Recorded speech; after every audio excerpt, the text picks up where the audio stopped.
আল্লাহ চাইতে সর্বোত্তম পরিকল্পনা নেই কেউ নাই। মারা গেছে অফিসিয়ালি ঘোষণা, হ্যাঁ, ইন্না লিল্লাহি ওয়া ইন্না ইলাইহি রাজিউন। আমরা একজন কিংবদন্তি হারালাম, হাদি ভাই। এতদিন তো আমরা জানতাম যে অফিসিয়ালি কোনো ঘোষণা নাই, তবে এখন অফিসিয়ালি ঘোষণা, ওসমান হাদি ভাই দুনিয়া থেকে বিদায় নিয়েছেন। আল্লাহ পাক তার জিন্দেগির সমস্ত গুনাহগুলোকে মাফ করে,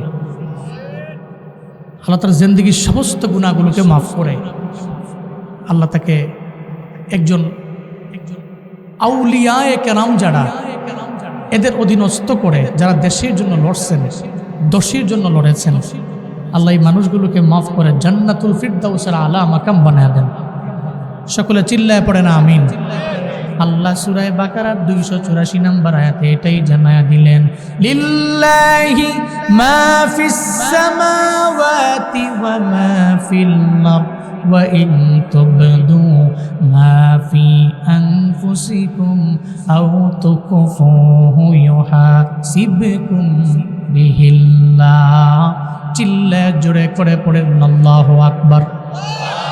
আল্লাহ পাক বলেন, আসমানের নিচে জমিনের উপরে যা আছে সব আমি মাওলার জন্য, সবাই তো মাওলার জন্য কাজ করে, কারণ সবাই জানে মালিক আমার আল্লাহ, খালিক আমার আল্লাহ, আমার রিজিক দেয় আমার আল্লাহ। অন্যান্য মাখলুকেরা রিজিক খেয়ে আমার মাওলার গুণকীর্তন করে, কিন্তু আমরা রবের পক্ষ থেকে রিজিক পেয়ে তো আল্লাহরে ভুইলা গেলাম। আল্লাহ কয়, যদি তুমি নেক আমলের লাইনে আগে যাইতে পারো মালিক রে মাইনা, তাহলে ফায়দা আছে রে বান্দা। ওয়া ইন তুবদু মা ফি আনফুসিকুম আও তুখফুহু ইউহাসিবকুম বিহিল্লাহ। আল্লাহ কয়, যদি তোমার অন্তরের মধ্যে তুমি যা গোপন রাখো আর যে গুনাহ প্রকাশ্যে করো, সব বিষয়ের তোমাদের থেকে হিসাব নিবে। আল্লাহর দরবারে হিসাব দেওয়া লাগবে কি লাগবে না? দুনিয়াতে কবিরা গুনাহ করো, রবের দরবারে জবাবদিহিতার কাঠগড়ায় দাঁড়ানো লাগবে। যত যাই করো সব বিষয়ে রবের বিচারের কাঠগড়ায় দাঁড়ানো লাগবে। আমি বক্তাও দাঁড়াবো, আপনিও দাঁড়াবেন, সবাই দাঁড়াবে, রবের বিচারের কাঠগড়ায় দাঁড়ানো লাগবেই লাগবে। আল্লাহ কয় ইউহাসিবকুম বিহিল্লাহ। ফামান ইয়ামাল মিসকালা যাররাতিন খায়রান ইয়ারাহ وَمَن يَعْمَلْ مِثْقَالَ ذَرَّةٍ شَرًّا يَرَهُ। আল্লাহ কয়, বিন্দু মাত্র পরিমাণ নেক আমল করেছো, সব নেক আমল রবের বিচারের কাঠগড়ায় বান্দা তুমি অনু থেকে অনু পরিমাণ দেখতে পাবা, যাররা পরিমাণ তোমারে দেখায় দেওয়া হবে। শুধু তাই না, ওয়া মান ইয়ামাল মিসকালা যাররাতিন শাররান ইয়ারা, তুমি যত গুনাহ করলা যাররা থেকে যাররা পরিমাণ গুনাহ, ওই গুনাহের ব্যাপারেও আল্লাহর দরবারে তোমারে দেখানো হবে, জবাবদিহিতার কাঠগড়ায় দাঁড় করানো হবে। আল্লাহ কয়, সর্বময় ক্ষমতার মালিক আমি আল্লাহ। এরপরে আয়াতের মধ্যাংশের মধ্যে আল্লাহ পাক এতটুকুই জানায়, ও বান্দা, আমি আল্লাহর কতটুকু পাওয়ার জানুনি। ফায়াগফিরু লিমান ইয়াশাউ ওয়া ইউআযযিবু মান ইয়াশা। আল্লাহ যারে চায় তার জিন্দেগীর গুনাহগুলোরে মাফ কইরা আমার আল্লাহ জান্নাতে দিয়া দেয়। ফায়াগফিরু লিমান ইয়াশা, আল্লাহ যারে চায় তারে মাফ করে দেয়। ওয়া ইউআযযিবু মান ইয়াশা, আল্লাহ যারে চায় না তারে আযাবের মধ্যে গ্রেফতার করে। বান্দা বলেন না, নাটোরের সদরের বারুহাটের মুসলমানেরা আমায় বলেন না, আল্লাহ যদি কাউরে মাফ কইরা জান্নাতে দেয়, আবার যদি মাফ না কইরা জাহান্নামে দেয়, আমার আল্লাহর কারো দরবার থেকে কোনো পারমিশন নেওয়া লাগবে নাকি? কারণ সর্বময় ক্ষমতার মালিক কে? আরো জোরে চিল্লায়া বলেন কে? উনি তো আল্লাহু আকবার মিন কুল্লি শাইইন, সব কিছু থেকে বড় কে? আল্লাহর পারমিশন নেওয়া লাগে না, অনুমতি নেওয়া লাগে না আমার আল্লাহর। যেই বান্দা গুনাহ করে তাওবা করে, আল্লাহ কয়, তুই আমার দরবারে আসতে দেরি, আমি আল্লাহ তোরে মাফ কইরা জান্নাতের মালিক বানাইতে দেরি করব না। যদি গাদ্দারি করে আগাও, গাদ্দারি করে আগাইলে আমি আল্লাহ তোরে দেখতে পারি না, কারণ গাদ্দারদের স্থান আমার আল্লাহর কাছে নাই। যারা গাদ্দারি করছে এদের পরিণতিও জমিনের মধ্যে ভালো হয়েছে নাকি? হ্যাঁ হ্যাঁ, যেমন ফেরাউন আর মূসা, দুইজনের কাহিনী কোরআনের মধ্যে আছে না নাই? কথা বলে না, আছে না নাই? কোরআনের মধ্যে আছে ফেরাউন আর মূসার কাহিনী। এই হঠাৎ করে একদিন হযরতে ওমর দাঁড়াইয়া, একটা ইহুদি হযরতে ওমরের সামনে গিয়ে হাজির হইল আর বলল, ওমর, আমি তোমারে 3টা প্রশ্ন করব, এই 3টা সওয়ালের জবাব যদি তুমি দাও তাহলে আমি কালেমা পড়ে এই মুহূর্তে মুসলমান হয়ে যাব। হযরতে ওমরের দরবারে যায় কয়, যদি তুমি 3টা সওয়ালের জবাব দিতে পারো তাহলে তোমার হাতে এখনই আমি কালেমা পড়ে মুসলমান হয়ে যাব। ওমর কয়, তুমি আমায় বলো, তোমার মনের 3টা প্রশ্ন তুমি আমায় বলো। সঙ্গে সঙ্গে বলতে লাগলেন, নাম্বার 1, আমার হাই ওমর, তোমার দরবারে আমার প্রশ্ন হইল। আব্দুল্লাহ ইবনে আব্বাস বলে, জবাবগুলো আমি দিয়ে দিব। হযরত ওমর বলেন, আব্দুল্লাহ, ইহুদি 3টা সওয়াল করলো, তুমি জবাব দিবার চাও? আমি জবাব দেওয়ার চাই। এজন্যই তো ওনার নাম হলো রাইসুল মুফাসসিরিন। আব্দুল্লাহ ইবনে আব্বাস বলে, হ্যাঁ ইহুদি, তুমি 1 নম্বরে বললা এমন একটা জায়গার মধ্যে সূর্য কিরণ দিয়া দিল যেটা কিয়ামতের আগে ওই জায়গায় দিবে না, একবারের জন্যই দিল। এটা তো কোরআনেরই বর্ণনা। কোরআনের মধ্যে মূসা এবং ফেরাউনের বর্ণনা আছে।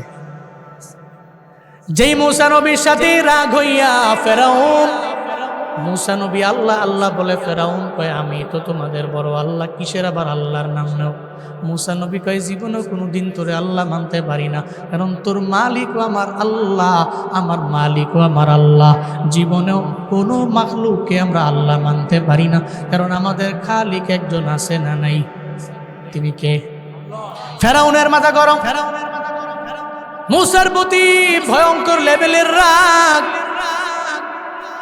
এজন্য মূসা নবী অতিষ্ঠ হইয়া আল্লাহকে বললেন, ও আল্লাহ, আমি এলাকার মধ্যে থাকবো না, এই এলাকা থেকে অন্য এলাকায় চলে যাব।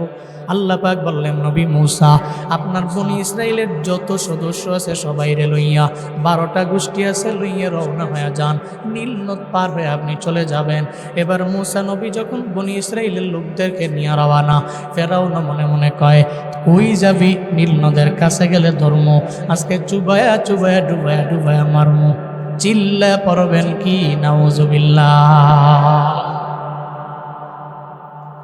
এবার মূসা নবী রওনা। ফেরাউন কয়, ও আমার দল বলেরা, রেডি থাক,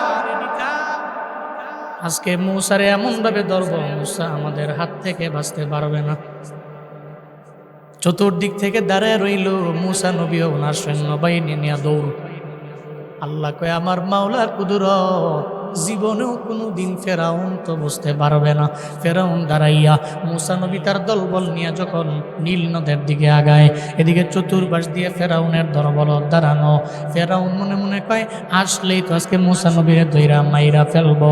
ততক্ষণে আমার আল্লাহ পাক রব্বুল আলামিন ফেরাউন আর তার সব দলবলদের ব্যাপারে আল্লাহ ঘুমরে জানায়া দিল, ও নিদ্রা, ও ঘুম, এখনই ফেরাউনের ধরে ফেল।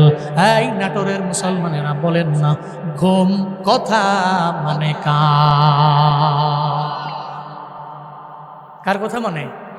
নিদ্রা কথা মানে আমার আল্লাহর, তন্দ্রা কথা মানে আমার রবির, ঝিমুনি কথা মানে আমার আল্লাহর।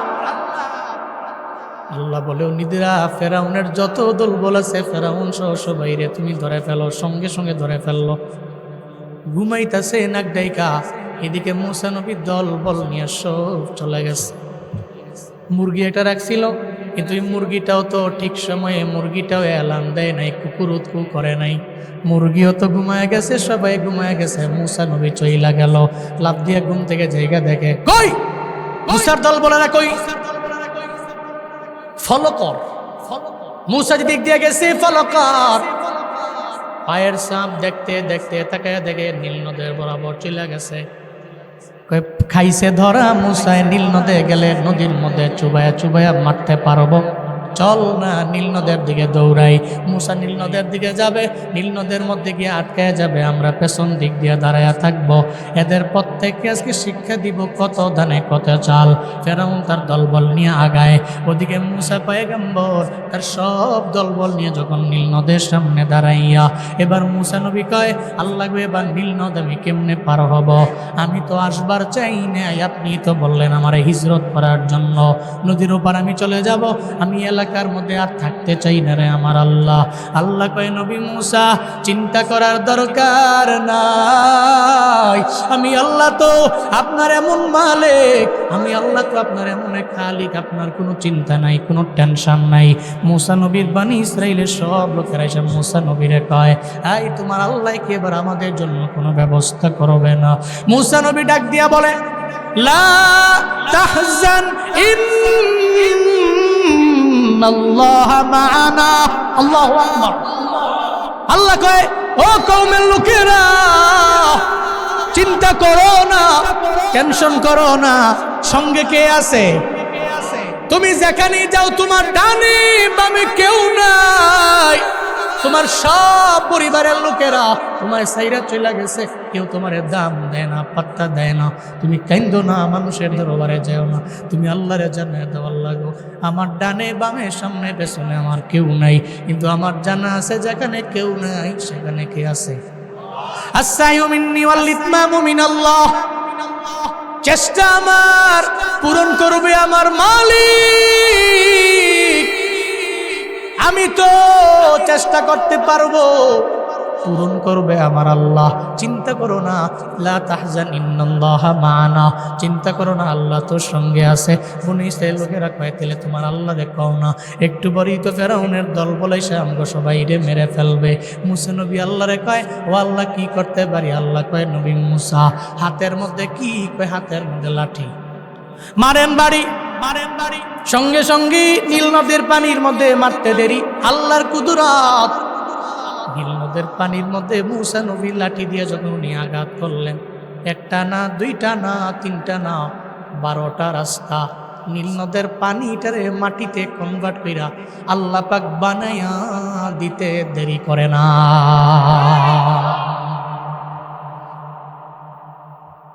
কয়টা রাস্তা? রাস্তা হয়ে গেল 12টা।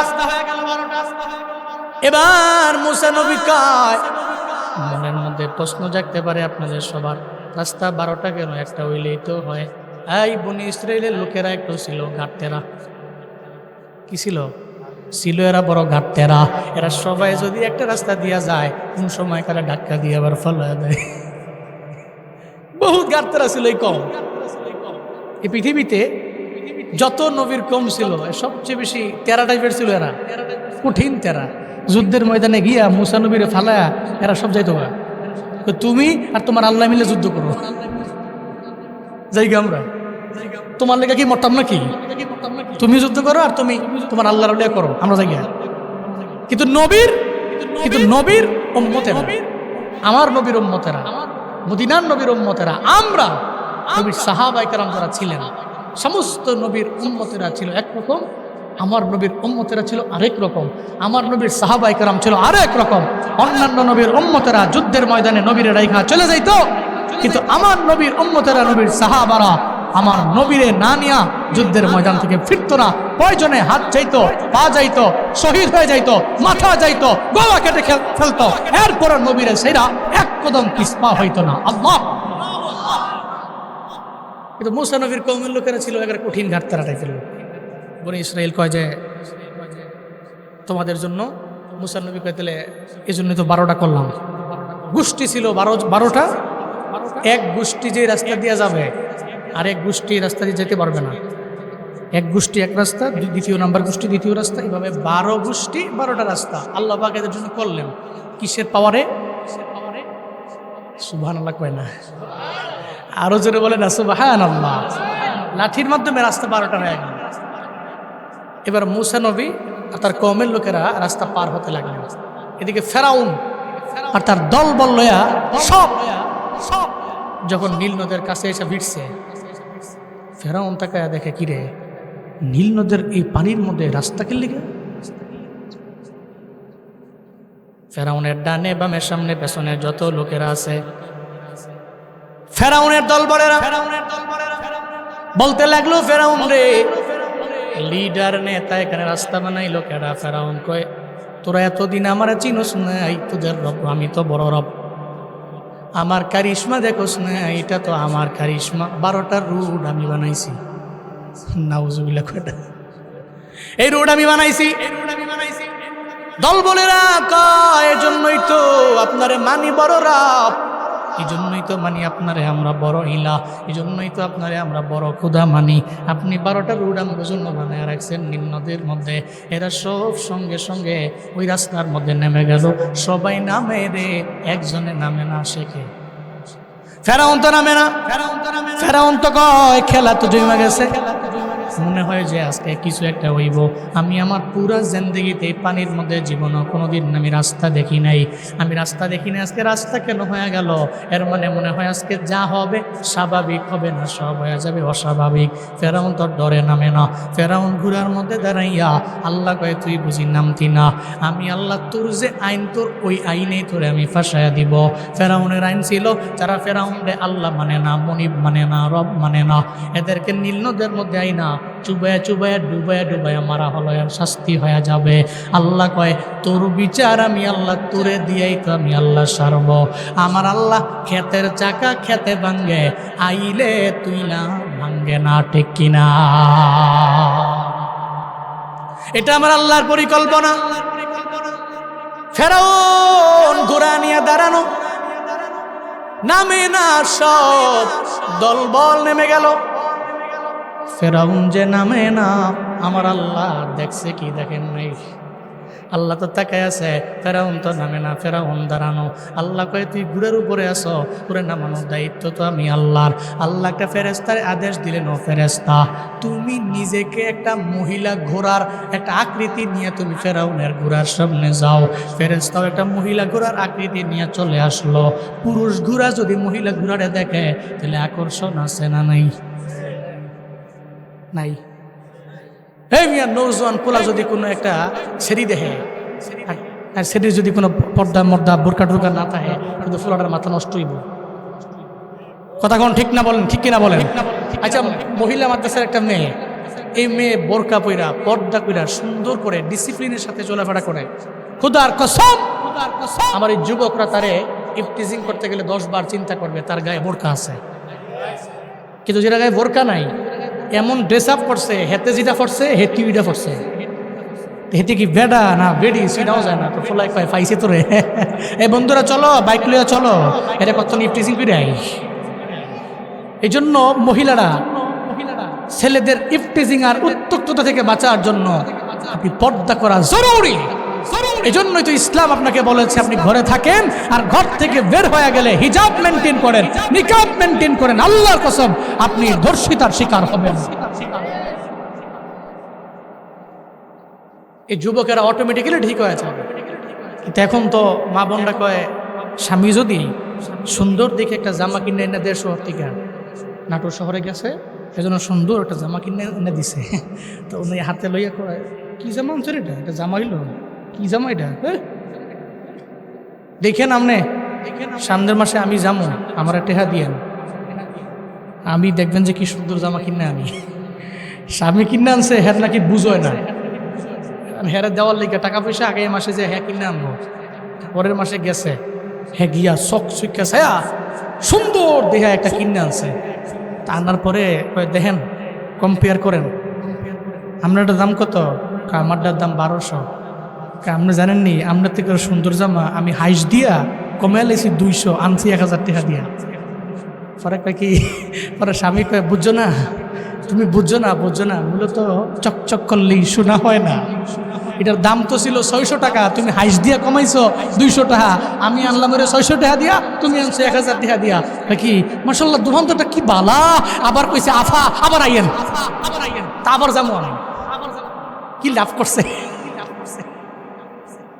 আমাকে মা বোনেরা মনে করে খুব চালাক আমরা, কিন্তু দোকানদারও মনে মনে চিন্তা করে এসব বেড়াই বুড়াই দেওয়ার দরকার নাই, খালি মহিলা আয়ু ব্যবসা বাণিজ্য মোটামুটি ভালোই হইব, কারণ পুরুষেরা তো কষ্ট করে টাকা পয়সা কামায়া 40 বার কয় ভাই একটা টাকা কমান, 5টা টাকা কমান, 10টা টাকা কমান, আর মহিলা ধৈরেই কয় দিবিননি ভাই 1000 টাকা, একটা হাইস দেয় দিয়ে লাইছে। এই জন্যই পর্দা তো শান, পর্দা মান। হয়তো ঘরে থাকবে আর বের হইলে পর্দা সহকারে যদি মহিলা বের হয় ঘর উন্নতি হবে, সমাজ পরিবর্তন হয়ে যাবে। কিয়ামতের আলামত এসে গেছে, তাই তো ঘরের নারী রাস্তায় নেমেছে। কিয়ামতের আলামত এসে গেছে, তাই তো ঘরের নারী রাস্তায় নেমেছে। বোরকা পরা বোরকা ছাড়া, বোরকা পরা বোরকা ছাড়া, কেউ বা আবার বোরকা পরে মুখটা খোলা রেখেছে।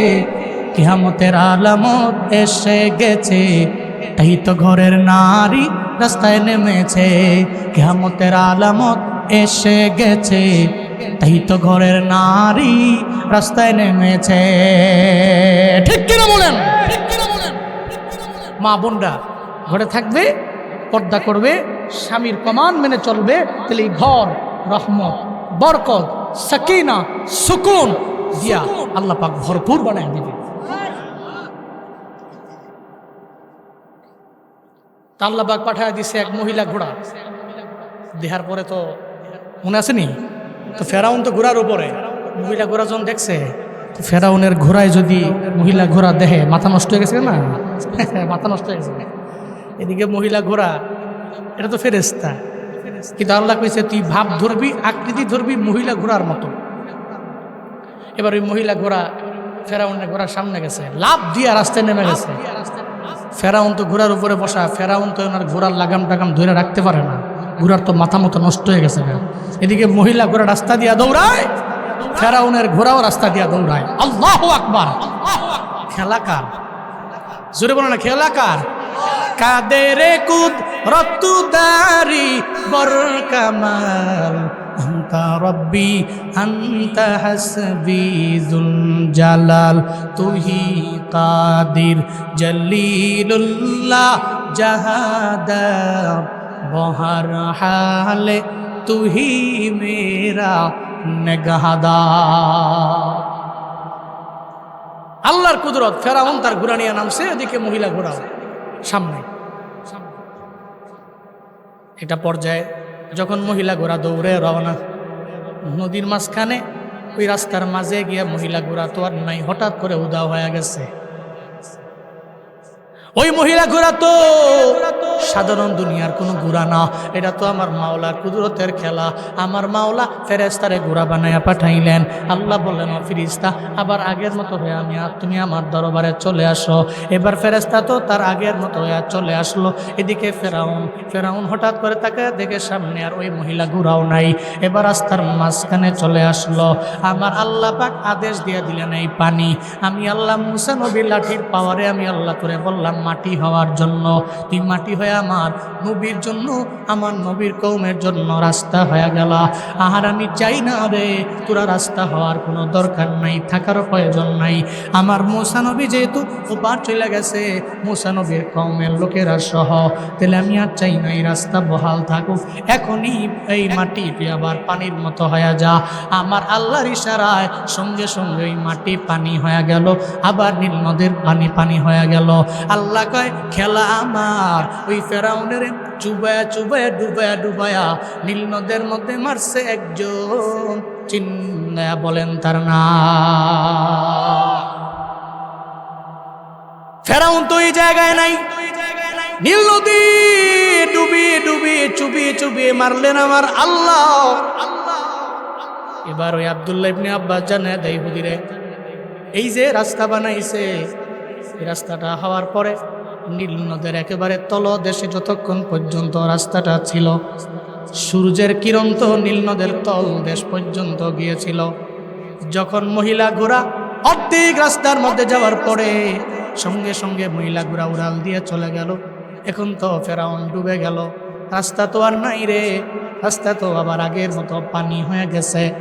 এই নীল নদের পানি কিয়ামত পর্যন্ত এরকম আর জীবনেও কোনোদিন শুকাবে না। ওই যে যতটুকু সময় পর্যন্ত পাইছিল ততটুকু সূর্য আলো দিছে, নীল নদের তলদেশ পর্যন্ত আলো গেছে, কিয়ামত পর্যন্ত আর ওই স্থানে জীবনও কোনোদিন সূর্য আলো দিতে পারবে না। চিল্লায় পড়া যাবে কি মারহাবা।